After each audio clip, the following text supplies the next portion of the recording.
know, people say, this guy worships his wife. Have you ever heard that statement? This guy worships his wife. I see a lot of brothers saying yes, you know.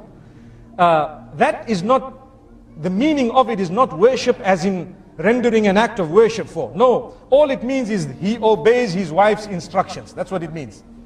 And I can give you on a lighter note, and I really like this because it plugs in. We're all human beings and we like a little bit of, you know, humor sometimes. They say there was a king and he called all his subjects, the males, and he says, anyone who is ruled by his wife, come in this line.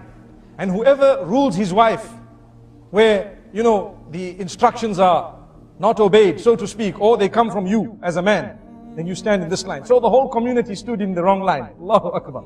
They all stood in a line saying, no, if my wife sees me in the other line, I'm dead meat. You see? So what happened is, they all got one egg each, an egg. They were given one egg. And there was one man who stood in the line. I'm the man. You know, in the house, I'm the man. So the king was so happy, at least amongst my subjects, there is one man who has such greatness, you know, meaning he has the quality, ar-rujula, you know, he's a man, you know. So now the king gave him a horse, brown horse. And in fact, the king told him, choose from the horses you want. So he chose the brown one and left the black one. And he rode home, galloping away. Everyone else went home with one egg. So when he got home, his wife, he looked at her and says, do you know what? She says, what? Today I got a horse because I'm the boss. You see? I got a horse because I'm the boss. She says, okay, that's good. Excellent. So you're the boss. So he says, you know, I was told to choose from 3 horses. There was a white one, a black one, and this brown one that I've actually come with. This was the best one. She says, wow, you look great in it. You look great in this horse, but you'd look greater in the black one. He says, well, not a problem. I had a choice. I can go back and get the black one. So he goes back galloping to the castle.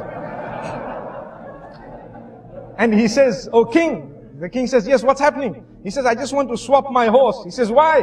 When I went home, my wife told me that you'd look better in the black horse. The king says, no problem. He took the horse and gave him one egg.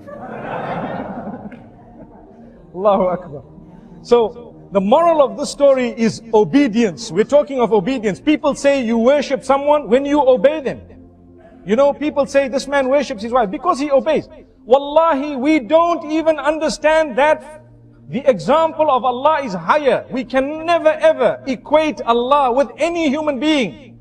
But we need to know that ibadah of Allah subhanahu wa ta'ala is also connected to obeying His instructions. And Allah will not tell you to do something that is detrimental for you. He won't.